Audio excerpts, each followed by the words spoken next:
From stressed nurse, now a nursepreneur earning this much every week. Imagine, every week po yan, nakakakuha po ako ng ganitong mailbox blessings. So imagine mo po, I am just doing this business 1 to 2 hours of my day, and sometimes napapasayaw ka na kasi ang laki na nakukuha ko po. So sasampulan ko po kayo. So this one is dated March. So lahat po itong check, itong mailbox na to is ngayong March 2025. And remember, I am just doing this business po 1 to 2 hours of my time. Minsan po napakatamad ko pang gawin, pero yung aming automated system is always there, ready to run my business. Ganyan din po kayo, makakakuha kayo ng isang automated system para kayo merong automated secretary na always ready to run your business for you. And that is included in the package po pag nagsimula kayo. So, ayan po, nakikita nyo po, 1,053.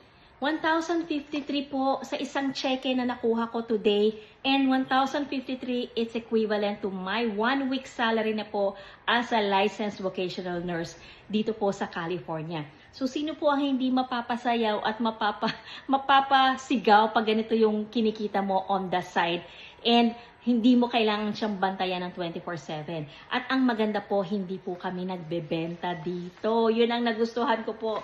Na-discover ko po itong business na ito 2021 sa aking high school batchmate. And mula noon, consistently, I am earning 4 to 5 figures every month. Hindi po to pagmamayabang. Ito po ay just inspiring everyone po, lalo na ang ating mga kababayan, that there is already this side hustle na pwede mong gawin kahit gaano ka ka-busy.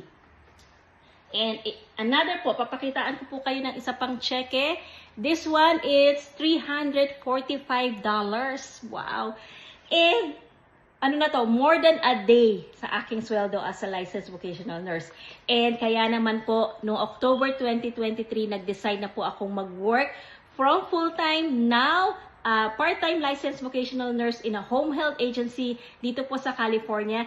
And who knows, this year, yan po yung pangarap ko, maging job quitter and maging boss na po ng sarili kong business. And ito po ay pwede ko rin pong ipamana sa aking mga anak. Kayo po ba? Ano na po ba yung maipapamana natin sa ating mga anak? So kung wala pa po, itap nyo lang po yung learn more button or message button, and panoorin nyo lang po yung 20 minutes of your time lang po ang kailangan nyo para malaman nyo po ang mga detalye po nitong business na ito. So I will be your coach, and I will personally guide you on how to be successful in this business. And remember po, lahat po ng inyong expenses dito po sa inyong magiging business, it's all tax write-off. Kaya po ang dami ko na natutulungan ng mga nurses na dating nagbabayad po ng taxes, now they are not paying anymore, and yung mga lucky po is most of them ay nakaka-refund po kagaya ko. So tap the learn more button, and I'll see you inside. Bye!